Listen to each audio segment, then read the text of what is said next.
Section 12.1, we're going to look at inference for linear regression. So we're going to learn how to do confidence intervals and hypothesis tests for slope of these regression lines that we've been looking at.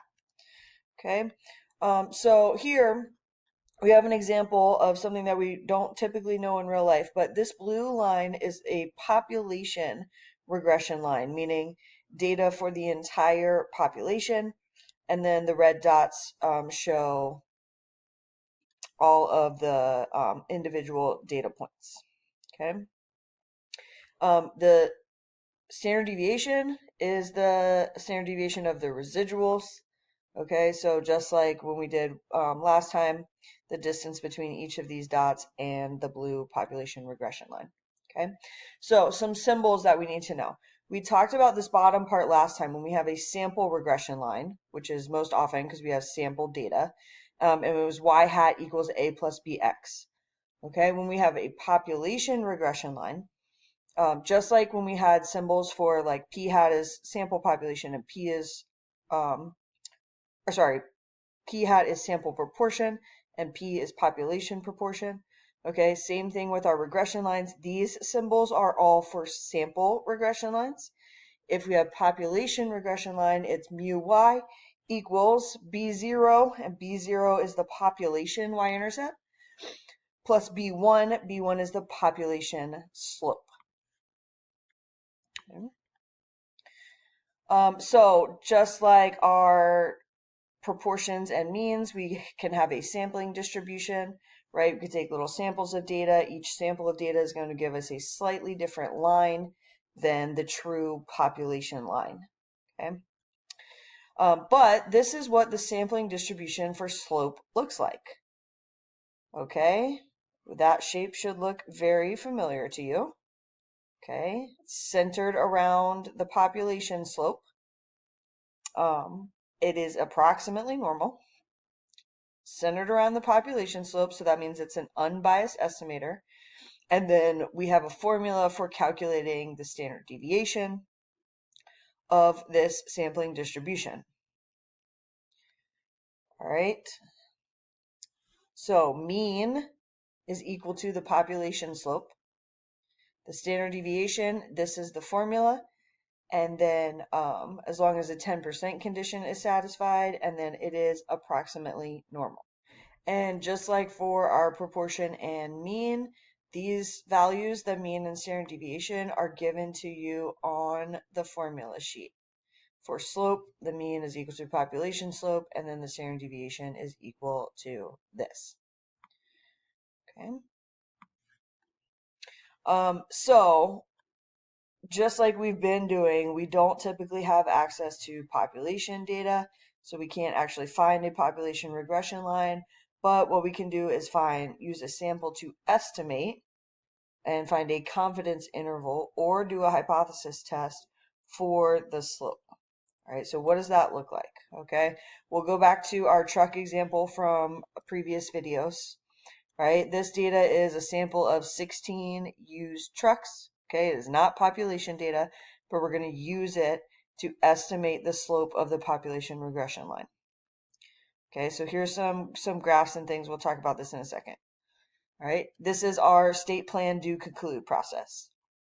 Very similar to the confidence intervals that you did for proportions and means. All right, we just need to slightly change some things because now we're talking about slope. So we want to make sure that we state our confidence level, the parameter that we are estimating, which in this case is B1, the slope of the population regression line. And then we are going to talk about what X and Y, we're going to make sure we define what those are in our regression line. Okay, so what it would look like, we're going to do a 90% confidence interval for B1, which equals the slope of the population regression line. And then we're going to talk about our X and Y, relating Y equals price to X equals miles driven. And then for this context information, we can take it from the question stem. Okay, so all of that is very similar to what we've been doing. Then when we talk about the plan step, we're going to identify the name of the procedure, and this is a t-interval for slope. So this is why I tried to tell you guys previously how important it was to not just say t interval or z interval, but say what it is for, because we did t intervals for mean previously. Now we're doing t intervals for slope. Okay, and then conditions check. Now, these are the conditions for doing inference for slope. Okay, they use the acronym LINER to help you remember. Okay, I'm gonna be real honest with you guys. This is something that is not frequently tested because it's very complicated and they have to give you specific graphs to be able to check it. So I want you to see it, but we're not going to go through these piece by piece. I'm not going to have you check each of these individual conditions. Because I think it's much more important for you to understand the overall process than get bogged down in these very specific conditions that don't apply to anything else that we do in this class. Okay? And then our next step is going to be calculate our confidence interval. Now, in the past, we have used the calculator to do the math for us. You can do it on a TI. The Casio doesn't do it. It doesn't have the option. And on a TI, you would have to be given each individual value and enter each individual value from a scatter plot into the computer. Very time consuming. You aren't always given all of that data, and it's difficult and it's easy to make mistakes. So the better way, all right, is to use the formula. This is the case where the formula is actually better. So if you remember, on the formula sheet, this is the formula that it gives you: statistic plus or minus critical value times standard error. Okay, the standard error for slope is this formula right here. And again, that is on your formula sheet, standard error right there for slope. Okay. So it would look something like this. B would be our sample slope, that's the statistic, plus or minus our critical value is going to be t star because we're doing a t interval, and then the standard deviation, so standard error for slope. Okay, t star, what you need to know is it's going to be n minus 2 degrees of freedom. So just like before where we do inverse t and we do the area, your degrees of freedom is going to be n minus 2, your sample size minus 2. So however many data points we have, minus 2. Okay, now a lot of times for these regression problems, we're given computer output like this. And the awesome part is they give us the numbers. So the only thing we have to calculate ourselves is t star. Okay, sample slope right there. It's the coefficient for our x value. And then here, standard error of that coefficient. So that is the standard error for the slope. So they gave us those two numbers. We don't have to calculate them. All right, so our math would look something like this. Degrees of freedom, we have 16 trucks that we have data for. So 16 minus 2 is 14. And then we're going to do t star. So we're going to do inverse t. It's a 90% confidence interval. So half of 10% would be 5% with 14 degrees of freedom. And then we're plugging into that formula. So remember, it is B, sample slope, plus or minus the t star we just found, times the standard error, which we can get from the computer output. So this is going to be your best bet, is to take those numbers from the computer output. All right, and then our last step is conclusion. It's going to be the same interpretation sentence that we use for other confidence intervals. So we are 90% confident that the interval from captures the, and then say what our thing is in context. We can use the same wording that we used in the state part. Okay. We also need to be able to do hypothesis tests for slope. Okay.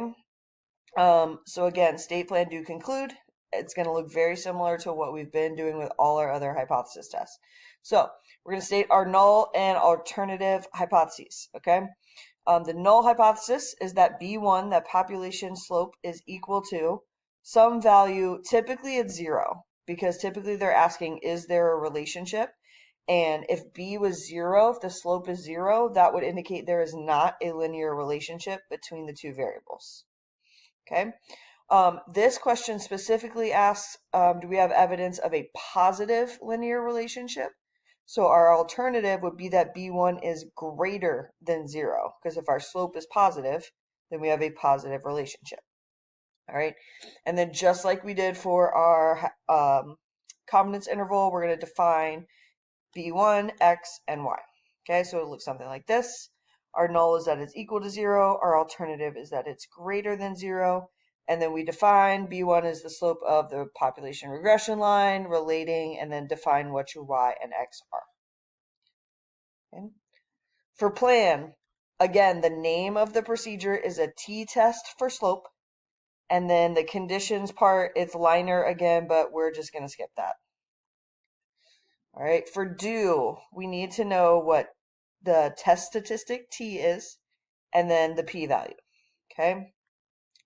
3 options on where to get these from. We can use the formula. All right, so t would be equal to our sample slope minus the hypothesized slope, which is 0. That's what we put in the null hypothesis, divided by standard error. Okay, and then we would find the p-value doing inverse t, or sorry, t CDF. Okay, and our degrees of freedom would be n minus 2. I don't recommend this.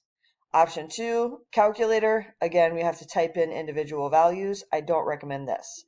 I recommend option 3, which is use the computer output. They give you t right here, and they give you the p-value.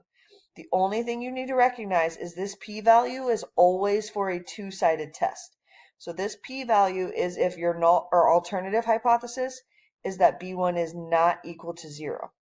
So if our alternative is less than or greater than 0, all we have to do is divide this p-value by 2. It doesn't change the t. It doesn't change the test statistic. It only affects the p-value. Okay? So in this case, we would say that t is equal to 3.07. And then the p-value, because our alternative was b is greater than 0, we're going to take that 0.004 and divide it by 2.